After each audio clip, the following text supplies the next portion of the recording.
Olá, amigo espectador do Formiga na Tela, seja bem-vindo a mais uma edição do videocast semanal do site formigaelétrica.com.br. É Space Opera de qualidade que você quer? Não, não é de Star Wars que nós vamos falar, é Dreadstar, de Jim Starlin.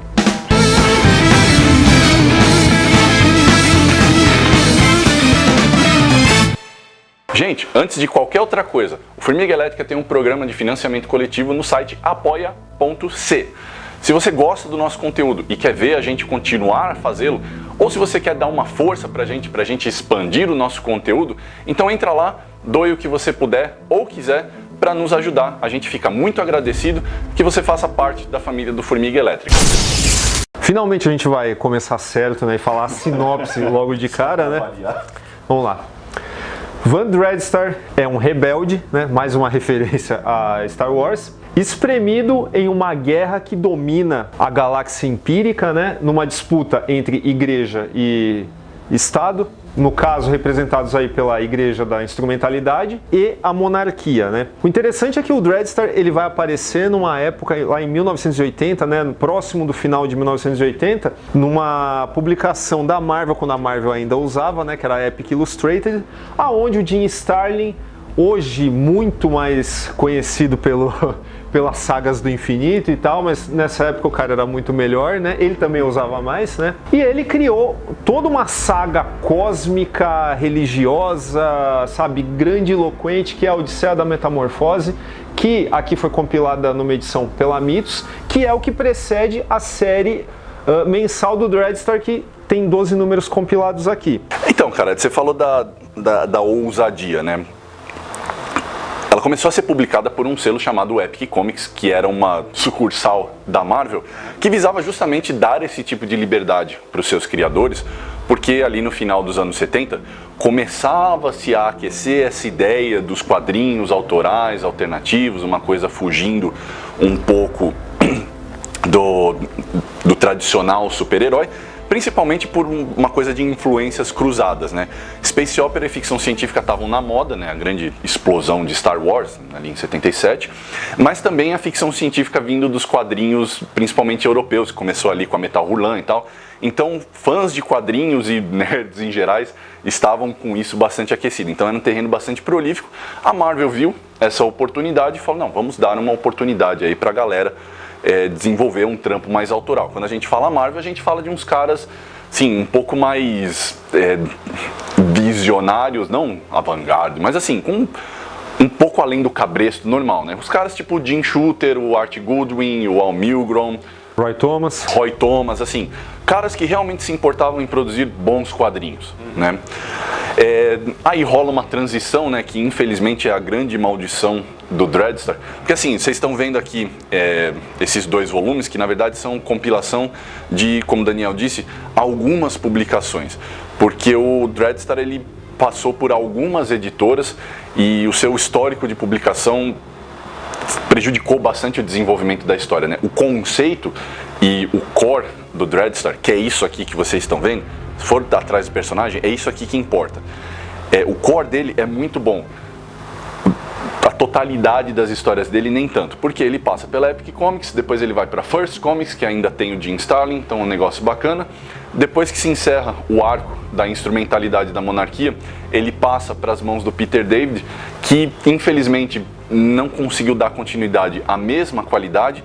E aí você tem uma outra transição para uma outra editora, a editora favorita do Daniel Fontana, a Malibu Comics, que acaba com uma série limitada que também não mantém a mesma qualidade, e o Dreadstar acaba caindo, infelizmente, no limbo da história dos quadrinhos, né? Mas vamos até mais pro final do programa, a gente volta a esse assunto aí dos embrólios editoriais para explicar até porque essas edições da Mitos não terão continuidade, né? Verdade.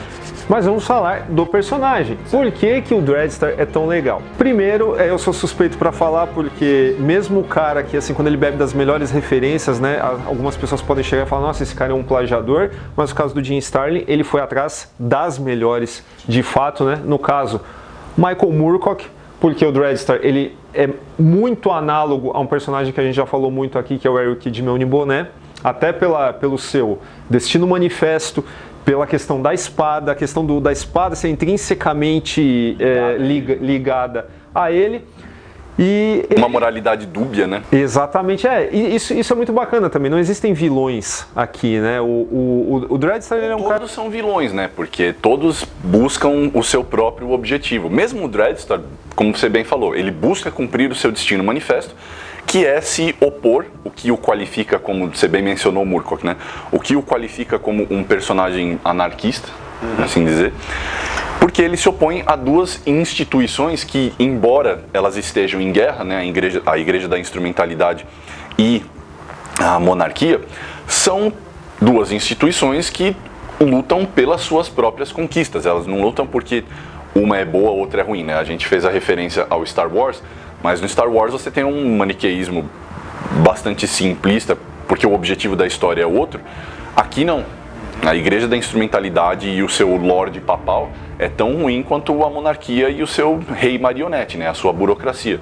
Todos visam apenas controle e poder, e você tem o Dreadstar, que é um ponto fora da curva, mas que também não se importa em infligir bastante violência e destruição para as pessoas alheias a essa guerra dentro da instrumentalidade ou dentro da monarquia para cumprir o seu destino manifesto. Né? Sim, bom, eu falei que não tinha vilões, tal, mas acho que o Lorde Papal sim é um vilão, né? O Thanos aqui da nossa história. Né? É porque ele é o único que não é... Assim, a gente tem as duas grandes instituições, que são o status quo, você tem o Dreadstar, que é um anarquista, e você tem o Lorde Papal, que é um nihilista. Né? Então, assim, acho que não é nem a coisa da moralidade mais voltada para um espectro maligno. É que ele tem um objetivo próprio, e esse objetivo é a obliteração de tudo. É o poder absoluto, é quando você não tem mais nada para controlar. Agora, é bacana a gente falar, cara, não é exagero a gente falar que o Dreadstar é, de fato, a obra mais pessoal do Jim Starlin, até pela própria fachada do Dreadstar, que é o Jim Starlin, né? Então você percebe toda a revolta que um cara traz, por exemplo, passado os anos 60, passado os anos 70 e tal, ali em 1980, o cara trouxe tudo que ele estava cozinhando nas últimas 2 décadas, até porque, para quem não sabe, o Jim Starlin, ele vai parar na Marvel logo depois de voltar do Vietnã. Né? Então você vê que é um cara com vivências diferentes do que aquela geração lá do Kirby, do Ditko e tal. Né? Isso faz muita diferença e isso está refletido aqui. A gente sempre fala que as grandes obras, elas são aquelas que a gente consegue enxergar algo de seu autor ali, né? Que mesmo que você não saiba nada da vida do cara, você percebe que o cara tá dando um testemunho, tá querendo lançar alguma mensagem através daquilo que ele está escrevendo, em maior ou menor grau, dependendo da ambição. Mas o Dreadstar, ele tem realmente essa pegada, né? Esse negócio de ser um cara, um gibi de revolta, né? Um negócio que o moleque, se você pega isso muito novo, cara, sabe, não tem como você não se identificar com essa revolta, né? Eu não estou representado por nenhum dos grandes poderes que regem essa galáxia. Então, nós faremos do nosso jeito, né? A gente vai fazer as coisas pela força, né? O que é meio, assim, basicamente, acho que é a essência do super-herói, né? Vamos fazer a coisa pela porrada. Os próprios 2 arcos, né? Aqui a gente tem principalmente a Odisseia da Metamorfose, e aqui a gente tem a continuidade da guerra entre a instrumentalidade e a monarquia. Aliás, só vamos contextualizar que claramente a série mensal, ela não é uma consequência pensada da Odisseia, né? Ela acaba se tornando, né, uma ideia posterior, né? Na série mensal, o que a gente tem é um cara que é um Soldier of Fortune, né? Aquele cara o soldado da fortuna, que é um anarquista que luta contra as duas instituições, que luta contra o status quo. Que é o quê? É uma clara metáfora à vivência do Jim Starlin durante a Guerra Fria. A gente está falando de 1980, Guerra Fria, gente. Conflito entre duas superpotências que é muito diferente da percepção que a gente tem da Segunda Guerra, em que se acreditava que você tinha os mocinhos e os bandidos. Não é verdade, a gente sabe, é só que o nazismo era uma coisa tão abjeta que hoje a gente fala, não dá para lidar com isso. O contexto da Guerra Fria é muito diferente. Você tinha duas superpotências que geravam uma máquina de propaganda, algo que é muito presente dentro de Dreadstar, né? Que é uma coisa, inclusive, contra a qual indiretamente o Dreadstar luta, essa coisa de cada império afirmar continuamente que eles estão fazendo o melhor pelo seu povo. Você não tem, do ponto de vista das instituições, você não tem vilões aqui. O Dreadstar é o cara que percebe que os dois são tão ruins quanto. E isso não podia ser uma metáfora mais explícita do Jim Starlin na sua narrativa. E na Odisseia da Metamorfose, a gente tem a jornada de origem, por assim dizer, que se você ler, você vai perceber que é assim, bem entre aspas mesmo. Milhões de anos antes, né, vamos falar. A série mensal, ela se passa na galáxia empírica, como o Daniel bem disse. A Odisseia da Metamorfose se passa na Via Láctea. Por que essa se passa na galáxia empírica? Por que essa se passa na Via Láctea? Leia, tá? Mas o que é importante é você saber o seguinte. Aqui, o que o Starlin faz é... Ele apresenta aqui o Akhenaton, né, que é membro do Império Orcirosiano, e que é uma raça extremamente avançada e que ele luta contra um grande império que busca tentar derrotar uma raça que está devastando a Via Láctea contra, sim, por querer conquistar. É um negócio assim que não é muito bem explicado, e isso na verdade é algo muito interessante. Porque ele não perde tempo, eles querem conquistar por causa disso. Não, é simplesmente uma força de oposição. Que dá a entender que o Dreadstar, no fim das contas, ele necessita cumprir esse destino manifesto. Por quê? Porque é necessário que alguém se oponha a forças institucionais como a questão imperial, né? Ou seja, o Estado, ao exército que o compõe, aos ideais que os motivam. Então, assim, na Odisseia da Metamorfose, depois que o Starlin aqui ele já trabalhou a coisa das duas superpotências e a figura do Soldier of Fortune lutando contra elas, aqui ele dá mais ou menos um porquê da motivação de ele ter que lutar contra isso. Porque o resultado final da Odisseia da Metamorfose é a principal motivação do Dreadstar lutar contra essas duas instituições, porque a experiência dele na Via Láctea o ensina dolorosamente o que pode acontecer na galáxia empírica se essa guerra não for parada. Então, assim, apesar da Odisseia da Metamorfose ter sido escrita depois, ela serve como um ótimo prelúdio, porque as duas ideias se complementam e no fim das coisas você acaba não tendo uma ordem necessária de leitura, né? Então, assim, esse aqui, o princípio que reúne a Odisseia da Metamorfose e coisas que foram escritas depois, acaba servindo como um complemento. Então você não tem uma ordem necessária de leitura. As duas ideias acabam se complementando, né? Até porque aqui você tem aquelas inúmeras recapitulações chatas, né, de gibi da época e tal. Então você imagina, você tem uma saga cósmica enorme, de uma ambição e de um escopo enormes, e você tem que ficar referenciando isso a cada número do Dreadstar, era um problema sério, né? Mas enfim, aquela história do primeiro gibi, todo gibi é o primeiro gibi de alguma pessoa e tal. Que é um negócio do qual eu não discordo completamente. Sim, mas é complicado quando... Se isso tivesse sido feito, pensado como uma graphic novel, tipo a Odisseia da Metamorfose, eu até diria, não, isso é um saco. Mas como era uma série mensal e tudo mais... Sim. Agora, eu acho muito bacana a gente falar também que, por tudo que a gente falou, parece que é só, o cara tem uma espada, o cara tem um capuz, o cara é legal, ele vai lá, ele é fodão e tal. Mas a gente tem também assim, elementos de pano de fundo, principalmente pro lado dos vilões, que são muito legais, né? Até os coadjuvantes do Dreadstar eu acho, sabe, do cacete, exceto por um ou outro.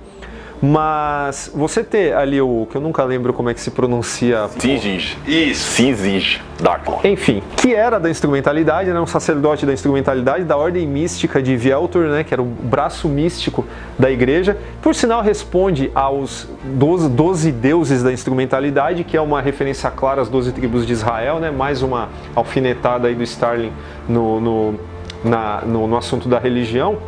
E assim, é importante lembrar que não é exatamente uma novidade, mas é interessante como ele insere essa coisa do Lorde Papal e da instrumentalidade dentro da história.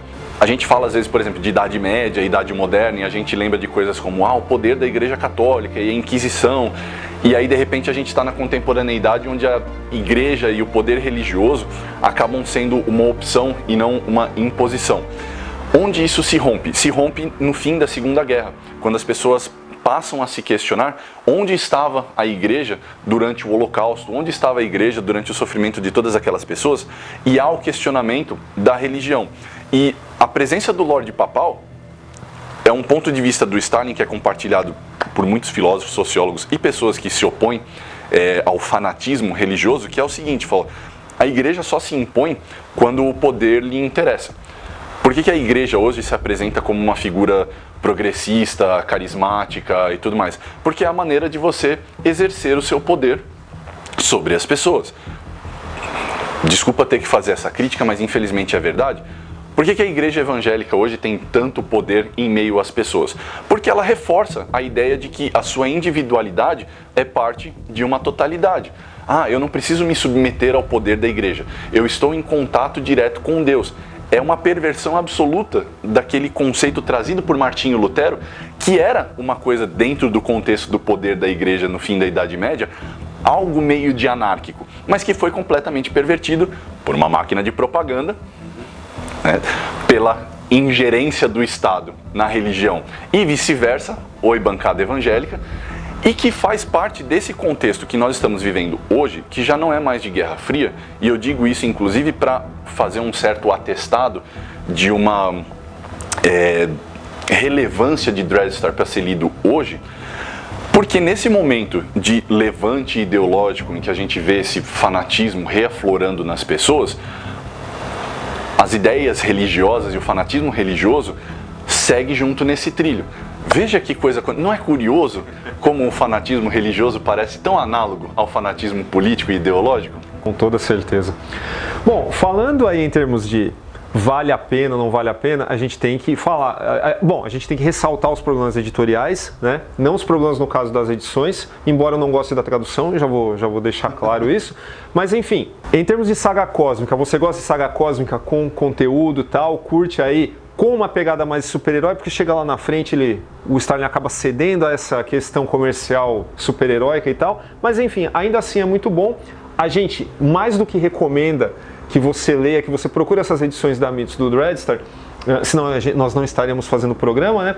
Mas a gente tem que dar uma notícia ruim, que é o seguinte: aqui você tem 12 números compilados de uma série que foi muito além disso. Só que, infelizmente, não haverá continuidade no Brasil e a culpa não é da editora. Porque existe um problema de que quando essa série saiu da Marvel e foi para First Comics, ali por volta de 86 exatamente, que isso já estava mais ou menos no número 30, a série, o arco principal, que era a guerra entre a Monarquia e a Instrumentalidade, ele ainda não havia terminado, e o Starlin ele troca de editora justamente nesse momento. Quando ele volta, mais 4 números encerram essa história na First, e aí eles continuam a fase que o Rafael tinha citado do Peter David, né, que já é um negócio muito diferente, já muda completamente a pegada da série. E aí já é bem mais super-herói rasteiro, né, aquela coisa mais padrão. Né? E ela cai muito, né, né? O problema não é nem ser super-herói, porque não é burra. Super-herói rasteiro, né, aquela coisa bem padrãozinho. Mas o que acontece? Justamente a gente vê que nem nos Estados Unidos sai um Omnibus volume 2 do Dreadstar, e a gente intui que seja por causa desse problema da troca, né, das editoras, porque hoje ele está nas mãos da Dynamite. Mesmo a Dynamite ela não conseguiu dar continuidade a isso, então não culpe a Mitos por esse problema. Mesmo assim, vale a pena você comprar? Aí é contigo, tá? A gente leu tudo, não nos pergunte como, né? Não estamos dizendo nem desdizendo nada, mas assim, isso que o Daniel falou é extremamente relevante. Só uma coisa, que a gente falou tanto do Jim Starlin, mas um último adendo. Isso aqui se isso não ficou claro, é o ápice da arte do Starlin. Tudo aquilo que você viu, se é que você já viu, das boas histórias do Thanos, do Adam Warlock, todas as sagas cósmicas da Marvel, se você gostou daquilo, então pega o Dreadstar, mesmo que você acabe não gostando da história, porque a arte disso aqui é fenomenal, principalmente a Odisseia da Metamorfose, que é toda feita em tela. E a edição da Mitos, assim, até puxando o saco mesmo, os caras fizeram questão de colocar a maior qualidade possível, que dá pra você ver até a textura das telas na edição. E, cara, a Odisseia da Metamorfose, de novo, mesmo que você não goste da história, dá pra você recortar a porra da página, colocar num quadro e pendurar na sua parede, porque é lindo. O último comentário é que em 94 e 95, quando a Malibu tentou retomar a série, né, que já tinha sido cancelada, inclusive... Malibu Comics. Ressuscitaram um personagem que estava morto, não vou falar qual é, tá? E tem você na filha do Dreadstar, né? Porque, claro. É muito Dreadstar. nojento essa fase, cara. Sabe, a Malibu já era uma editora nojenta, então isso aí não fugiu à regra. E, assim, na First, o Dreadstar participou de uma mega saga deles lá, né? Que foi o Crossroads, né? Que juntou o Nexus, aquele personagem do Steve Hood que era da First, e juntou o Green Jack, do John Ostrander, que eu adoro e vou fazer um pedido para Mitos. Publiquem Green Jack no Brasil. Olha, isso aí não está na mão da Dynamite, está na mão da IDW, então deve ser muito mais fácil. Acredito que não haverá esse tipo de problema aí de transição de editoras. E enfim, é isso. Acho que é isso. Gostou do vídeo? Deixa aí a sua curtida, nos comentários escreva pra gente o que você quer ver depois, deixe críticas, sugestões, e se você ainda não está inscrito no canal, inscreva-se, basta clicar aqui na formiga na cabeça do Daniel e não esqueça de ativar o sininho para receber uma notificação toda vez que a gente publicar um vídeo novo. É isso aí, até semana que vem.